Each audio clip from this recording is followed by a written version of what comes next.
Salut, c'est JF. Bienvenue à Sauvage comme une image, une émission qui est dédiée aux fans de la photographie. Cette semaine, on va continuer avec Lightroom. Par contre, avant de commencer, j'aimerais juste vous parler un petit peu de la retouche de photo, car comme vous le savez, maîtriser la retouche photo, c'est essentiel en photographie. Par contre, il y a toujours un danger de trop retoucher nos photos. Moi, je suis le premier coupable. Je regarde mes vieilles photos, je regarde ça, puis je me dis, je peux pas croire que j'ai fait ça. Une chance qu'il y a une corbeille, on peut mettre ça à la corbeille. Par contre, tous les débutants, on a tous le même défaut, c'est qu'on veut trop bien faire et on fait tout croche. Moi, j'appelle ça une surdose d'édition. C'est qu'à un moment donné, on veut tout éditer, puis quand tu regardes la photo, ça devient irréel. Il y a des couleurs qui n'existent même pas qu'on réussit à créer.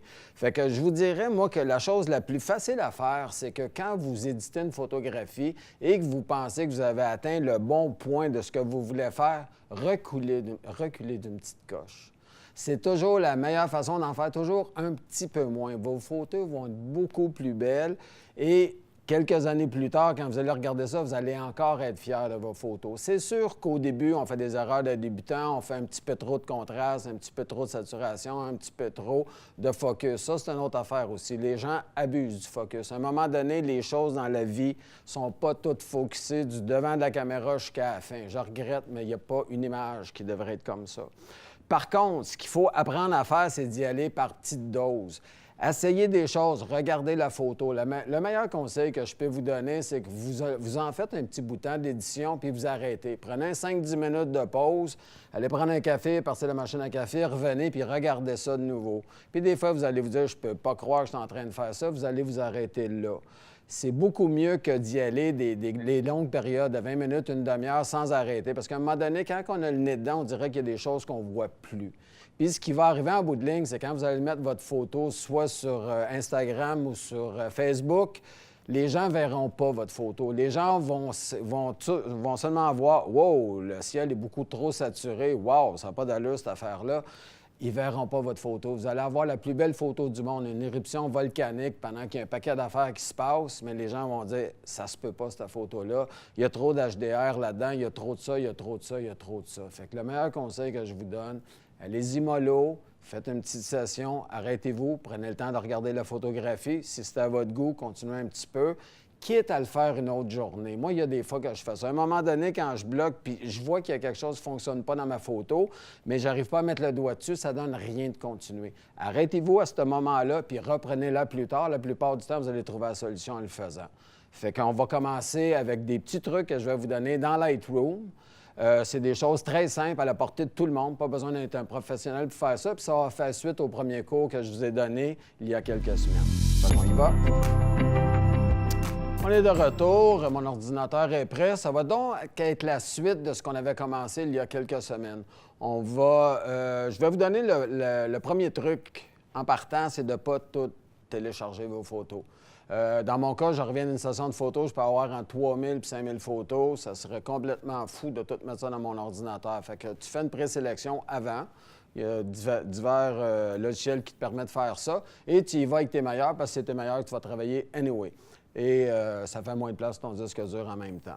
Fait que la première chose qu'on doit faire, c'est que là, j'ai ouvert un paquet de photos, comme vous pouvez voir à l'écran, et je vais en sélectionner ce que je pense être les 3 meilleurs. Fait que la première chose que je fais, c'est le petit chose qui est en bas ici, qui Uncheck All. En français, ça va être Uncheck All. Fait que ce qu'on fait, c'est qu'on enlève toutes les photos, sinon on va toutes les apporter dans notre ordinateur. Je vais en sélectionner 3 là-dessus. Ces 3-là que je pense être les meilleurs. Fait que ça va être beaucoup plus facile pour moi de me retrouver quand j'ai juste 3 photos et on les importe dans le logiciel. Une fois rentré dans la première chose qui est ici, je vous dirais que la meilleure façon de faire une sélection, c'est de les regarder grandes. Fait que ce qu'on va faire pour commencer, c'est qu'on va se faire de la place. On va enlever les choses dont on n'a pas de besoin. Où il y a les présélections, je ne me sers jamais de ça ici, donc je vais l'enlever complètement. Fait que une fois que c'est enlevé, excusez-moi, il ne veut pas s'enlever, il a la tête dure. Ça fait beaucoup plus de place. Et ici, en bas, on ne s'en sert pas non plus, on va l'enlever. Ce qui nous reste, c'est vraiment ce qu'on va avoir besoin d'utiliser. Fait que je vais prendre ces 3 photos-là. Il y a diverses façons de les regarder. La première, évidemment, c'est de cliquer sur la première et de passer avec les flèches de gauche à droite et de les regarder. Je trouve ça un petit peu bête parce qu'on ne peut pas comparer les photos. Moi, ce que je fais pour me faciliter la tâche, c'est que je vais choisir les 3 photos. Je sélectionne la première et je garde mon bouton chiffre enfoncé, je vais chercher la dernière. Donc, les 3 sont sélectionnés.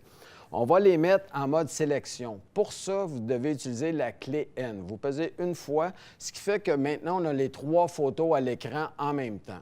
On peut faire la même chose, les comparer de une à l'autre, c'est-à-dire qu'on clique 2 fois sur une et passer vraiment d'une à l'autre comme ça. Mais par contre, ça nous permet d'avoir les 3 en même temps. Fait que si c'est des actions différentes, ça va être beaucoup plus facile pour moi de faire la différence entre les photos. Prime abord, je vais en enlever une qui, le loup me regarde, c'est pas tout à fait ce que je veux. Fait que je vais l'enlever celle-ci avec un petit X qui est dans le bas de l'image, pour pouvoir avoir seulement les 2 photos. Comme vous pouvez le constater à l'écran, là, j'ai seulement les 2 photos. C'est beaucoup plus facile pour moi de faire la différence entre les deux. Je peux encore les agrandir pour avoir une photo à la fois. Par contre, le fait d'avoir les 2 photos, ça m'aide beaucoup. Là, on va tomber dans le détail. Fait que ce que je vais faire, c'est que je vais pouvoir agrandir encore plus les images. Fait que pour faire ça, vous gardez le chiffre enfoncé et vous pesez sur table. Ce qui fait que tout disparaît, il n'y a plus aucun outil à l'écran. Comme ça, je peux voir seulement les photos et me concentrer vraiment sur chacune d'elles. Fait que pour l'instant, ce que je vais faire, c'est que je vais choisir celle-ci, juste pour le besoin de la cause. Et pour revenir en arrière, c'est le bouton G, comme dans Garçon, qui nous remet exactement où on est et on refait Shift-Tab pour avoir tous nos outils. Comme vous pouvez voir, il y a un peu la tête dure et m'a même ramené ces outils-là. Ce qu'on va faire, c'est qu'on va sélectionner la photo qui est déjà highlightée, comme vous pouvez voir, et on va l'amener dans le module Développement. Il y a 2 façons de faire. Soit je clique sur le mot Développement ou, ben non, je pèse sur la lettre D qui m'amène exactement là. Là, maintenant, on a notre photo. On va encore faire du ménage. On va enlever la colonne de gauche qu'on n'a pas de besoin et on va aussi enlever celle du bas, qu'on n'a pas de besoin non plus. Fait que comme vous pouvez voir, là, l'image est beaucoup plus grande, c'est beaucoup plus facile à voir. Fait qu'il y a aussi quelque chose qu'on peut ajouter. La colonne de droite, je ne sais pas si tous les gens le savent, mais on peut l'agrandir. Fait que ce qu'on va faire, c'est qu'on va la prendre, on va cliquer sur le côté et on va l'agrandir à son maximum pour qu'elle prenne le plus de place possible. Ce qu'il va faire, c'est que, on voit mieux les contrôles, on voit mieux les outils. Et c'est beaucoup plus facile de jouer avec les curseurs parce que la bande est beaucoup plus large puis on peut être beaucoup plus précis en faisant ça.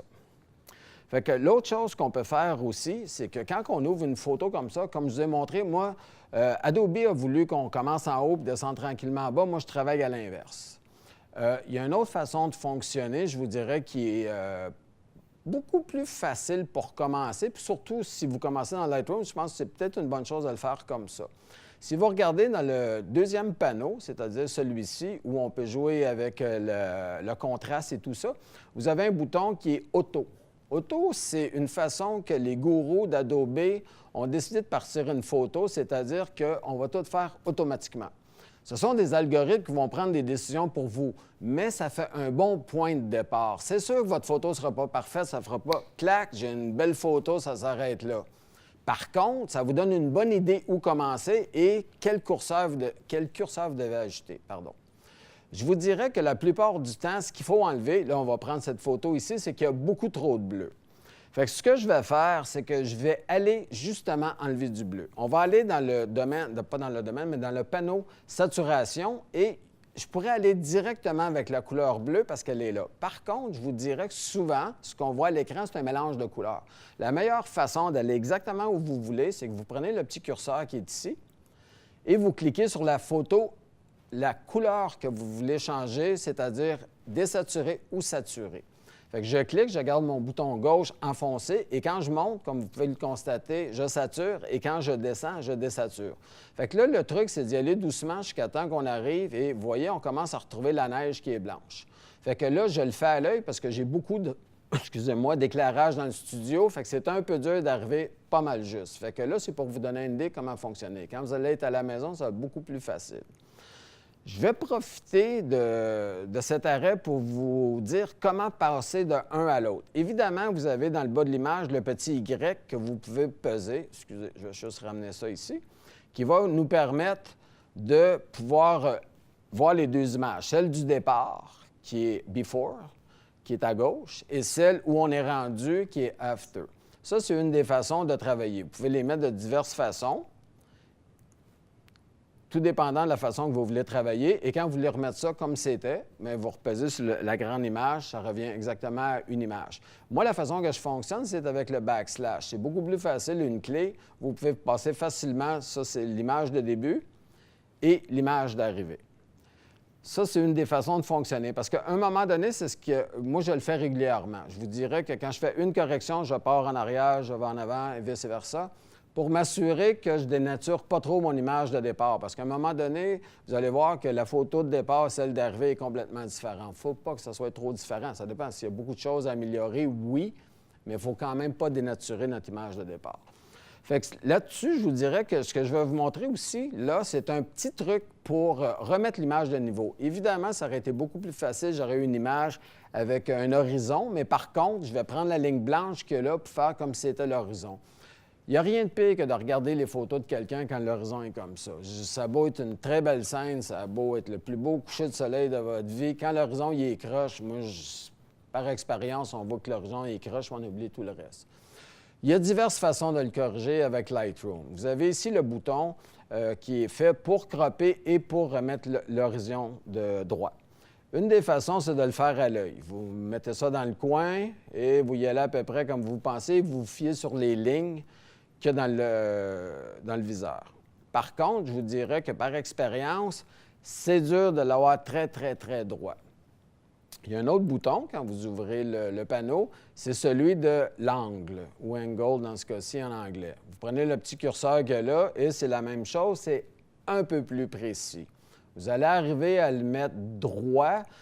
Moi, j'aime les choses quand elles sont à peu près parfaites. Fait que c'est pas la façon que j'utilise. On va revenir en arrière.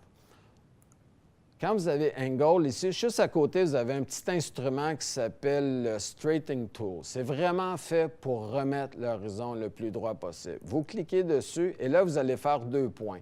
On va dire que la bande blanche, ici, c'est votre horizon sur la photo. Vous cliquez donc au début et vous amenez ça pour mettre ça le plus droit possible en suivant l'horizon qui est sur votre photo.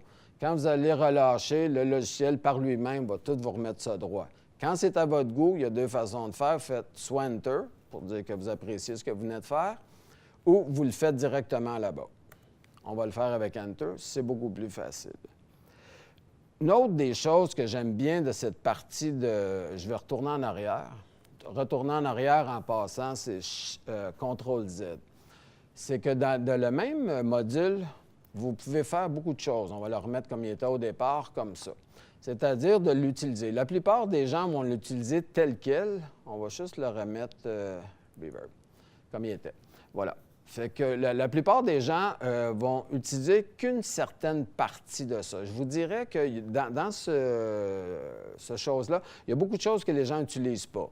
Une fois que vous êtes dedans, dans ce module-là, vous pesez sur le haut. À partir du haut, vous allez avoir plusieurs grilles qui vont apparaître. La première qui va apparaître, c'est celle qu'on utilise en photographie à peu près le plus, c'est la règle des tiers. La règle des tiers veut que, où il y a les lignes se touchent, on met notre sujet principal, comme ici, comme là, comme là, comme là.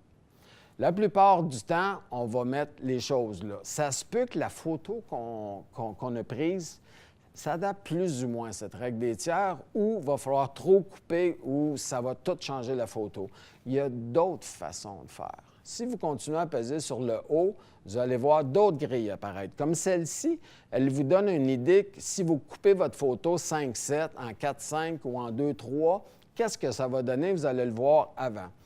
Fait que comme ça, vous cliquez. Vous voyez, comme ça, là, on a vraiment des carrés partout. C'est beaucoup plus facile si vous avez des choses à redroissir et à enlever. Vous pouvez dire, je vais enlever cette partie-là, je vais enlever cette partie-là. Fait que vraiment, moi, ce que je fais, c'est que je fais le tour. Fait que vraiment, je passe d'un à l'autre et vous avez diverses façons. Comme vous voyez, les lignes sont placées de façon oblique.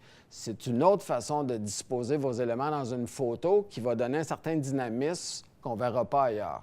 La plupart des gens fonctionnent seulement avec la règle, bien pas seulement, mais beaucoup avec la règle des tiers, ce qui fait un peu le même genre de photo. Ce qui est le fun, c'est d'essayer d'autres choses. Comme ça, vous allez pouvoir placer vos objets, votre sujet principal, de d'autres façons, puis ça va dynamiser votre image. Ça, c'est une autre des choses à faire. On va revenir en arrière. Je vais fermer celle-ci. Une des choses qu'on fait souvent puis qu'on ne s'en rend pas compte parce qu'on ne le voit pas à l'écran, c'est de donner trop de lumière, de mettre des highlights où il ne devrait pas en avoir. Une des façons de contrer ça, c'est vraiment si vous pesez sur J, le logiciel va mettre une genre de barrière pour vous empêcher autant que possible de brûler vos pixels. Je vais vous montrer. Là, je viens de peser sur J. Si je prends et je pousse un peu trop l'exposure, je l'amène vers la droite, tranquillement, vous voyez, dans le visage du loup, vous avez du rouge qui apparaît. Ça vous indique, le logiciel vous indique que là, il n'y a plus aucune information, vous avez brûlé ce qu'on appelle votre image, il n'y a plus rien, il n'y a plus d'information, il n'y a plus rien.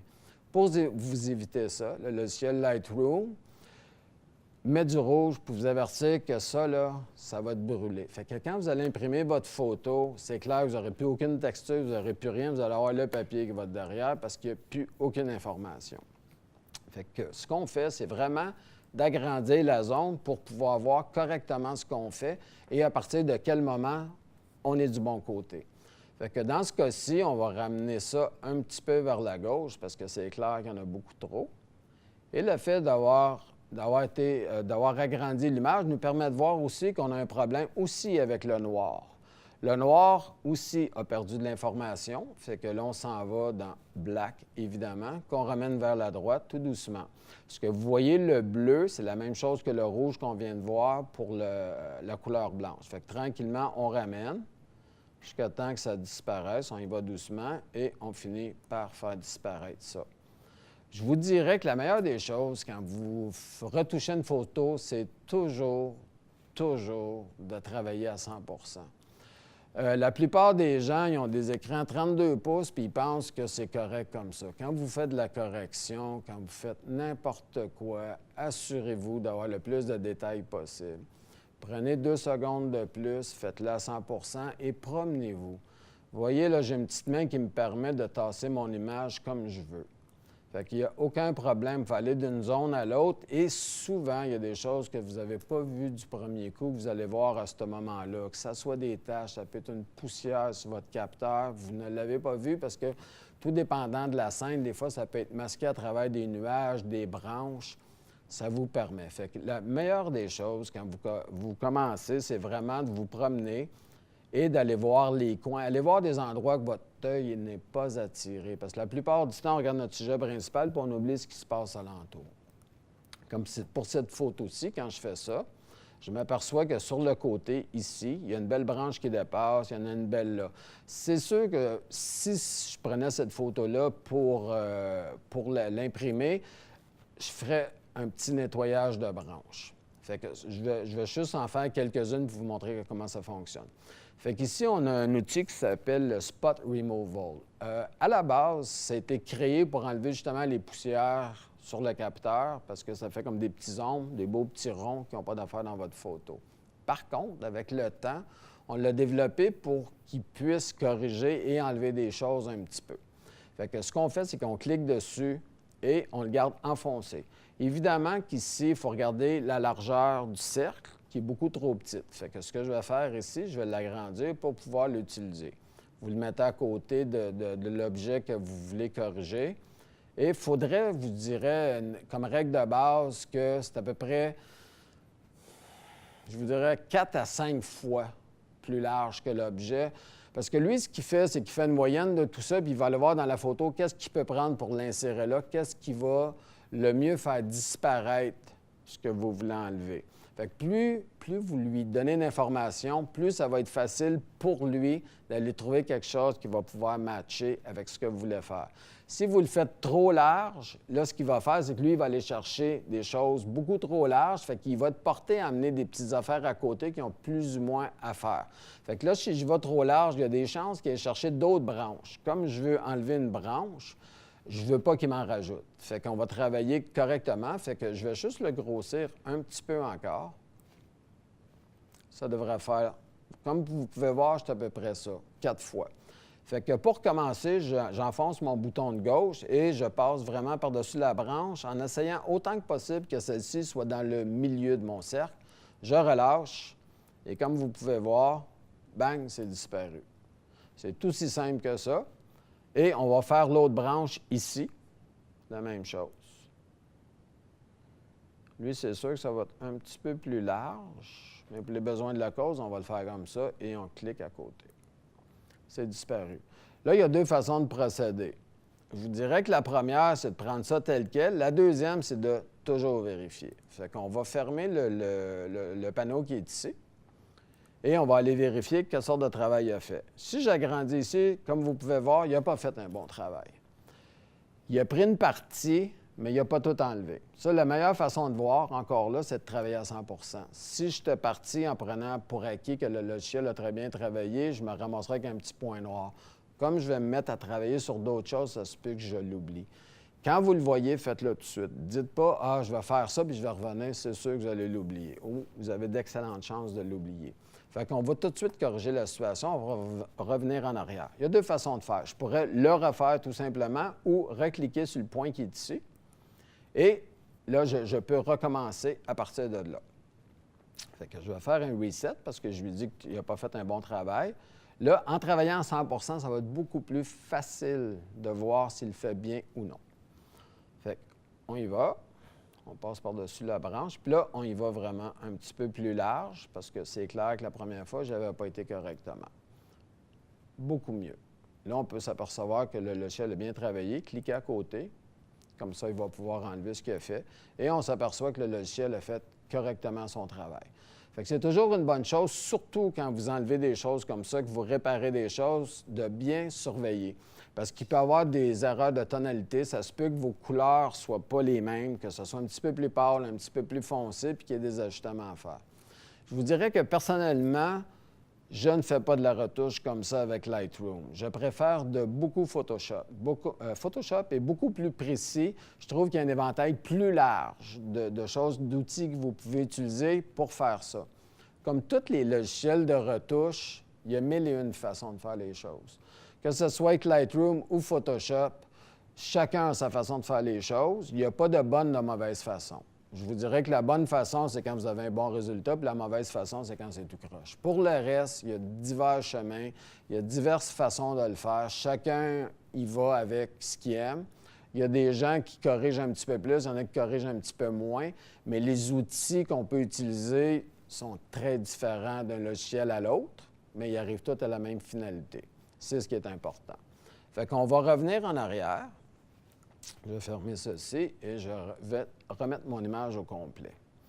Il y a une des choses qui est bien le fun à faire aussi quand vous regardez vos photographies, c'est d'être capable de la voir sur un fond noir. Et pour ça, vous allez prendre la clé L. La clé L, comme vous pouvez voir, pouf, tout disparaît. Vous n'avez plus l'outil, vous avez un fond noir. À partir du noir, c'est beaucoup plus facile de corriger des couleurs, d'avoir une idée. Pour moi, personnellement, c'est quelque chose que j'utilise beaucoup. Parce qu'à un moment donné, veut pas, on est porté à regarder un peu partout. Tandis que là, il n'y a que votre photo et du noir tout le tour. Moi, je trouve que c'est beaucoup plus facile de voir si ça fonctionne bien. Ce que ça vous permet de faire aussi, ça vous permet de prendre une petite pause. Moi, ce que je fais à ce moment-là pour vérifier ma photo, c'est le temps de la pause. Comme je vous disais tout à l'heure, de prendre un 5-10 minutes, de sortir de votre univers de retouche photo.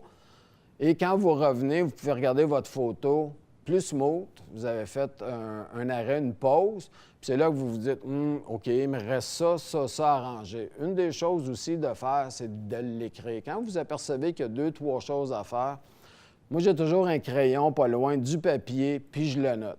Je me dis, bon, ça, il faut que je l'arrange, ça, il faut que je l'arrange, ça, il faut que je l'arrange. Ou des fois, vous allez regarder ça, vous allez dire, wow, c'est merveilleux, c'est un chef-d'œuvre. Appelez les voisins qui viennent voir ça. Franchement, c'est une des plus belles photos que j'ai faites, c'est ça long. La plupart du temps, il reste des petites choses à corriger, mais l'ensemble de la photo est pas mal là. C'est là qu'il faut faire attention, parce que la photo, quand elle commence à être belle, les photographes que je connais, et j'en fais partie, on a tendance à vouloir amener ça à un autre niveau. Et c'est souvent là qu'on commence à en mettre un petit peu trop. La photo est belle, mais là, on veut qu'elle soit super belle. On peut la rendre super belle, c'est certain. Par contre, c'est là le danger de surédition, d'en mettre trop.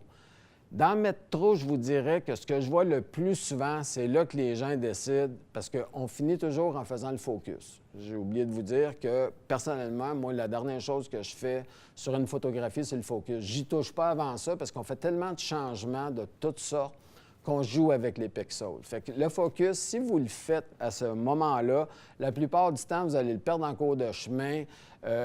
Puis dites-vous bien, là, on est avec Lightroom. C'est un fichier qui est RAW, qui nous permet une grande souplesse. C'est-à-dire que tout de suite, je peux arriver et dire « c'est pas bon », puis mon fichier n'est pas affecté. Par contre, si vous faites la même affaire que Photoshop, vous commencez à ramollir votre fichier. Fait que tout ça pour vous dire que là, c'est un bon moment pour regarder ce que vous faites. Pour revenir où on était, vous repesez une fois ou deux sur L pour revenir où on était.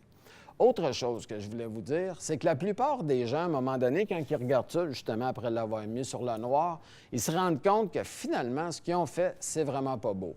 Le réflexe numéro 1, c'est de peser sur le reset qui est ici. Mais si vous faites reset, on remet ça au fichier d'origine. Ça veut dire que tout ce que vous avez fait disparaît comme ça. Ça veut dire que tout le travail que vous faites, vous le mettez à zéro. C'est beaucoup. Parce que ça se peut que tu aies passé une demi-heure juste à corriger tes couleurs, mais tes couleurs sont parfaites. Par contre, tu as fait une erreur à telle place. La meilleure façon de faire, c'est d'aller cliquer directement ce qui vous achale. Je vais en prendre un au hasard ici. Mettons que pour faire votre exposure, vous trouvez que c'est beaucoup trop. Tout ce que vous avez à faire pour remettre que ceci à zéro, c'est de cliquer 2 fois sur le mot. Ça va revenir exactement où c'était. Ça va être le seul que vous allez toucher. La chose la plus importante là-dedans, c'est de prendre en note où était votre curseur. À ce moment-là, si ça ne fait pas votre affaire, vous allez pouvoir le remettre exactement où il était. Fait que j'espère fortement que ce que je vous ai donné comme conseil aujourd'hui, ça va améliorer de beaucoup vos images. Faites comme d'habitude, gênez-vous pas, vous pouvez m'envoyer des emails, ça me fait plaisir d'y répondre. En espérant que vous avez appris une chose ou deux aujourd'hui. On se revoit plus tard. Merci beaucoup d'être là.